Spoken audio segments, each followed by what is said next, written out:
दोस्तों, TV serial Anupama के आज के एपिसोड की शुरुआत में हमें अनुपमा को दिखाया जाता है, जहां पर वो राही के बर्थडे के दिन जो है वो केक बना लेती है। और इधर जसमीत और भारती दोनों आपस में बातें करते हैं कि आज लगता है कि अनु के किसी अपने का बर्थडे है।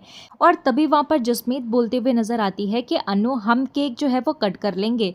तभी अनुपमा के सामने राही आ जाती है और अनुपमा दौड़ कर राही के पास जाती है और उसे गले लगा लेती है। वो बोलती है कि मैंने तेरे लिए केक बनाया है, तू 1 मिनट यहीं रुकना। तो तभी वहां पर अनुपमा जब केक लेकर आती है तो वो देखती है कि राही वहां पर नहीं होती। और तभी यहाँ पर अनुपमा जो है वो राही को अपने मन में ही हैप्पी बर्थडे बेटा कहती हुई नजर आती है और कहने लगती है कि मैं चाहती हूँ कि तू हमेशा जो है वो खुश रहे। मैं कल सुबह मंदिर जाऊंगी और तेरे लिए प्रार्थना करूंगी। तू जहाँ कहीं भी है बस खुश रहे। वहीं हमें दूसरी तरफ कोठारी हाउस दिखाया जाता है, जहां पर हम देखते हैं कि प्रेम और राही दोनों डांस करते हैं और सब लोग यहां पर डांस करते हुए नजर आते हैं और राही को गिफ्ट भी देते हैं। तो राही यहां पर बहुत ही ज़्यादा खुश होती है। और प्रेम और राही जब दोनों एक दूसरे के पास होते हैं तो माही को बिल्कुल भी अच्छा नहीं लग रहा होता। और इधर हम देखते हैं कि जसमीत और भारती जो है वो अनुपमा के हाथ से केक कट करवाते हैं और वहीं दूसरी तरफ राही भी केक कट करती है और सबको केक खिलाती है। और जब यहाँ पर राही जो है वो डांस कर रही होती है तो अचानक से वहाँ पर ख्याति आ जाती है और वह ख्याति से टकरा जाती है। तो ख्याति यहाँ पर बहुत ही ज़्यादा गुस्से में लग रही होती है और इधर माही तो बहुत ही ज़्यादा खुश हो जाती है कि ख्याति यहाँ आ गई। और यहाँ पर ख्याति बोलते हुए नजर आती है कि यहाँ पर किस बात का जश्न मनाया जा रहा है, मेरी जवान बेटे का मरने का या फिर मेरी बहू के विधवा होने का। तो ख्याति बोलती है कि कोई बताएगा, बताओ तो सही किस बात की खुशियाँ मनाई जा रही है। तो प्रेम बोलता है कि माँ, आज राही का बर्थडे है। और तभी यहाँ पर ख्याति जो है वो कहते हुए नजर आती है प्रेम से कि तुम अपने भाई की मौत को भूल गए। इधर यहाँ पर पराग भी ख्याति को समझाता है कि हर घर में कोई ना कोई जरूर गुजरता है, लेकिन इसका मतलब ये नहीं कि लोग उसी बात को लेकर बैठ जाएं। हर किसी को आगे बढ़ना होता है। पराग यहाँ पर बोलता हुआ नजर आता है कि ख्याति जी, आर्यन को गुजरे हुए 8 महीने हो चुके हैं। तो तभी वहाँ पर ख्याति कहने लगती है कि मैं क्या करूँ, मैं अपने बेटे को भूल जाऊँ। पराग भी बोलता है कि मैं भूलने को नहीं बोल रहा हूँ, आप दुख के साथ मुस्कुराना भी सीखिए, जैसे राही और प्रेम सीख रहे हैं। तभी यहाँ पर प्रेम जो है वो ख्याति को कहने लगता है कि माँ, हम कोई बड़ी पार्टी नहीं कर रहे थे, हम बस घर के लोग मिलकर ही सेलिब्रेट कर रहे थे। तो ख्याति बोलती है कि प्रेम तो अपने भाई को भूल गया, तुझे इस लड़की की खुशी की पड़ी है और तुम भूल गए कि इस लड़की की माँ की वजह से हमारा आर्यन हमसे दूर हो गया। इस लड़की की माँ की वजह से तुमने अपना भाई खोया, मैंने अपना बेटा खोया और माही ने अपना सुहाग खोया और वो विधवा हो गई। तुम्हें इस लड़की की खुशियों की पड़ी है, तुमने इतनी सारी डेकोरेशन इसके लिए की है। तो ख्याति यहाँ पर डेकोरेशन को खराब कर देती है और वे चीज़ों को इधर उधर फेंकने लग जाती है। तो तभी वहाँ पर पराग जो है वो ख्याति को बोलता है कि ख्याति जी, शांत हो जाइए, मैं भी अनुपमा को माफ़ नहीं करने वाला और कभी भूलने वाला भी नहीं हूँ, लेकिन इन सब में राही की कोई गलती नहीं है। आप राही को बेवजह सजा क्यों दे रही हो। तो ख्याति बोलती है कि नहीं, इस घर में तो सिर्फ इस लड़की की खुशियों की पड़ी है। और कहने लगती है कि जिस घर में अगर कोई चला जाता है तो वहाँ पर 1 साल तक कुछ नहीं होता, लेकिन इस लड़की के लिए यहाँ पर कुछ ही महीनों में डांस हो रहा है। ख्याति यहाँ पर गुस्सा होकर वहां से चली जाती है और इधर प्रेम यहाँ पर ख्याति के पीछे जाता है और प्रेम यहाँ पर ख्याति के लिए पानी लेने चला जाता है। और तभी हम यहाँ पर माही को देखते हैं, जो कि माही चुड़ैल जो है वो यहाँ पर ख्याति के पास आती है और बोलती है कि माँ प्लीज शांत हो जाइए। ख्याति यहाँ पर बोलती है कि माही, तुमने देखा ना, सब लोग आर्यन को भूल गए हैं, किसी और के बारे में तो क्या ही बोलूं। प्रेम भी यहाँ पर देखो कैसे खुशियां मना रहा था। माही बोलती है कि नहीं, सारी की सारी गलती जो है वो राही की है, प्रेम ने कुछ नहीं किया। प्रेम तो बेचारे ऑफिस से थके हुए आए थे, लेकिन राही का तो आपको पता ही है, राही को जो है वो अटेंशन चाहिए थी और वो बोल रही थी कि मेरा बर्थडे जो है वो सेलिब्रेट करना है, मतलब करना है। तो ख्याति यहाँ पर बोलती है कि मैं सिर्फ प्रेम की वजह से चुप हूँ, वरना मैं इस लड़की को कब का घर से बाहर निकाल देती। काश ये लड़की भी अपनी माँ के साथ ही यहीं से चली जाती। इधर हम राही को देखते हैं, वह बहुत ही ज़्यादा अपसेट होती है, दुखी होती है और राही सोचती है कि इससे अच्छा तो यही होता कि किसी को मेरा बर्थडे याद ही नहीं होता और मम्मी की गलती की सज़ा मुझे कब तक भुगतनी पड़ेगी।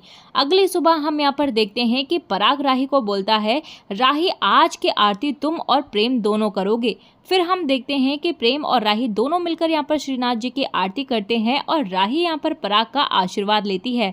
राही यहाँ पर ख्याति का भी आशीर्वाद लेती है, लेकिन क्या ख्याति जो है उसे आशीर्वाद नहीं देती। तभी वहाँ पर प्रेम जो है वो ख्याति के सामने आता है और बोलता है कि प्लीज माँ आज के दिन राही को आशीर्वाद दे दीजिए। और तभी यहाँ पर ख्याति जो है वो राही को आशीर्वाद दे देती है और राही इससे काफी ज्यादा खुश हो जाती है। और तभी यहाँ पर सब लोग जो है वो राही को हैप्पी बर्थडे विश करते हैं। और पराग यहाँ पर बोलता है कि राही कल रात सबने तुम्हें गिफ्ट दे दिया, लेकिन मैंने तुम्हें गिफ्ट नहीं दिया क्योंकि मैं आज तुम्हें गिफ्ट देना चाहता हूँ। ये एक गिफ्ट से ज्यादा अनाउंसमेंट है। और तभी वहाँ पर पराग कहते हुए नजर आता है कि राही मैंने तुमसे जो है वो डांस एनजीओ की बात की थी ना, मेरा एक जानने वाला है जो डांस सिखाते हैं और मैं चाहता हूँ तुम वहाँ जाकर अपने सपनों को पूरा करो। प्रेम बोलता है हाँ राही, तुम्हें अपने सपनों को पूरा करना चाहिए। तो पराग बोलता है कि राही बस तुम मुंबई जाने की तैयारियां करो। राही भी बोलती हुई नजर आती है लेकिन मुंबई क्यों? तो पराग बोलता है वह मुंबई में ही है। तो ख्याति बोल रही होती है कि ये अपने पति घर परिवार को छोड़कर कैसे जा सकती है। तो प्रेम बोलता है माँ अगर मैं ऑफिस जा सकता हूँ अपने घर परिवार को छोड़कर, तो राही भी अपने काम के लिए क्यों नहीं जा सकती। प्रेम यहाँ पर राही को बोलता है राही तुम जाओ, मुझे कोई प्रॉब्लम नहीं है। तो तभी यहाँ पर पराग बोलता है कि प्रेम तुम भी राही के साथ जाओगे। तो परी वहाँ पर बोलती है वैसे मैंने पंडित मनोहर जी के बारे में बहुत सुना है और वो बहुत अच्छे डांस टीचर हैं, लेकिन वो स्ट्रिक्ट भी हैं। इधर यहाँ पर अनुपमा और भारती को देखते हैं, जहाँ पर भारती जो है वो अनुपमा को पंडित मनोहर जी का एड्रेस देती है और बोलती है उनको कोई खाना बनाने वाला चाहिए। तो भारती यहाँ पर बोलती है कि ताई ये बहुत अच्छे इंसान है, आप एक बार जाकर बात कर लीजिए, आपको अच्छा नहीं लगे तो आप रहने देना। भारती यहाँ पर बोलती है ताई अगर पैसा कमाना है तो काम करना होगा और काम करने के लिए बाहर निकलना होगा। आगे हम प्रेम को देखते हैं और राही को देखते हैं, जहाँ पर ये दोनों अपनी पैकिंग कर रहे होते हैं। प्रेम यहाँ पर सोच रहा होता है कि आज राही जो है वो बहुत खुश है। राही भी बोलती है कि प्रेम आज मैं बहुत ज़्यादा खुश हूँ, कल माँ नाराज़ हुई थी तो मुझे अच्छा नहीं लग रहा था, लेकिन आज सब कुछ अच्छा लग रहा है। प्रेम भी बोलता है कि राही मैं भी तुम्हारे लिए बहुत ज़्यादा खुश हूँ। और राही यहाँ पर सोच रही होती है कि क्या पता मुंबई जाकर कुछ चमत्कार हो जाए। इधर हम यहाँ पर अनुपमा को देखते हैं, वह खाना बनाने के लिए जा रही होती है और वो सोचती है कि अगर यहाँ रहना है तो काम तो करना ही होगा, मैं जसमीत और भारती इन दोनों पर बोझ नहीं बन सकती।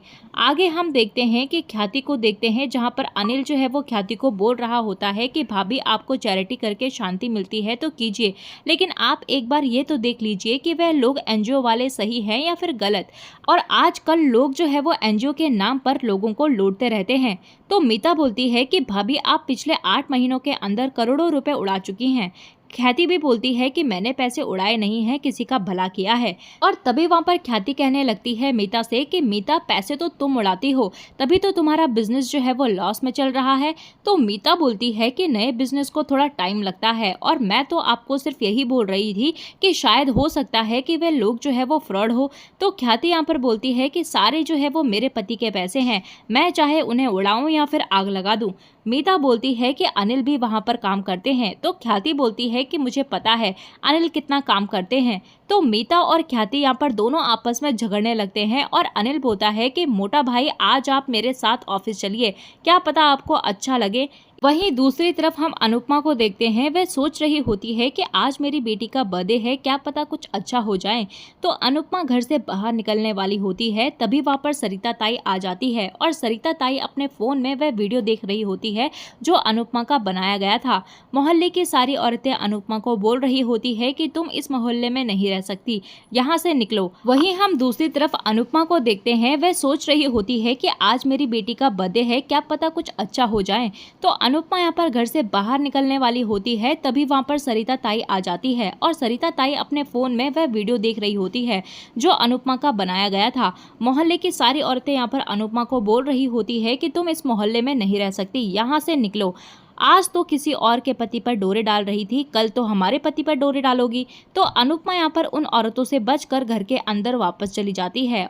और इसी के साथ दोस्तों आज का ये एपिसोड यहीं पर ख़त्म हो जाता है। तो आने वाले अपकमिंग प्रोमो में हमें देखने के लिए मिलता है कि अनुपमा जो है वो बहुत ही ज़्यादा घबराई हुई होती है और वो सोचती है कि जब जसमीत और भारती को ये सब कुछ पता चलेगा तो वो दोनों जो है वो इन लोगों के साथ जो है वो अच्छा नहीं करेंगी और वह दोनों इन लोगों से लड़ने के लिए चली जाएंगी, क्योंकि अनुपमा ने तो पहले ही सब कुछ बता दिया होता है कि उसके साथ क्या हुआ था। तो भारती और जसमीत को सारा सच पता होता है, लेकिन मोहल्ले के बाकी के लोग बस उस वीडियो के जरिए ही अनुपमा पर इल्ज़ाम डाल रहे होते हैं, उन्हें सारी सच्चाई पता नहीं होती। और जब अनुपमा उन लोगों को बताने की कोशिश करती है तो वो लोग अनुपमा की बात ही नहीं सुनती। और तभी हम अनुपमा को देखते हैं जो कि बहुत ही ज़्यादा घबराई हुई होती है और वो सोच रही होती है कि मुझे पंडित मनोहर जी से भी मिलना था, लेकिन मैं यहाँ से कैसे जाऊँ। लेकिन अनुपमा जैसे तैसे करके अपने घर से निकल जाती है और वह पंडित मनोहर जी से मिलने के लिए चली जाती है। वहीं दूसरी तरफ हम प्रेम और राही को भी देखते हैं जो लोग वहाँ से निकल जाते हैं और वो भी पंडित मनोहर जी से मिलने के लिए मुंबई पहुँच जाते हैं। तो जैसे ही यहाँ पर अनुपमा जो है वो पंडित मनोहर जी के घर के अंदर जाती है तो उसे डांस की सारी चीज़ें दिखती है जिससे कि उसका सर चकराने लग जाता है। और वहीं पर हम प्रेम और राही को देखते हैं जो कि इंटरव्यू देने के लिए वहाँ उनके ऑफिस जाते हैं, लेकिन वो लोग कहते हैं कि वो आज आए नहीं, आपको उनसे मिलने के लिए उनके घर ही जाना पड़ेगा। और तभी यहाँ पर प्रेम और राही उनसे मिलने के लिए उनके घर पहुँच जाते हैं और यहीं पर हम देखते हैं कि राही और अनुपमा की टक्कर हो जाती है और वो दोनों एक दूसरे को देखते ही रह जाते हैं। तो दोस्तों, आपको आज का ये एपिसोड कैसा लगा और राही और अनुपमा का मिलन आपको कैसा लगा, आप हमें कमेंट सेक्शन में ज़रूर बताइएगा। मिलते हैं आपको नए एपिसोड में नए अपडेट के साथ, तब तक के लिए नमस्कार। वीडियो पसंद आई हो तो वीडियो को लाइक शेयर सब्सक्राइब बिल्कुल करें।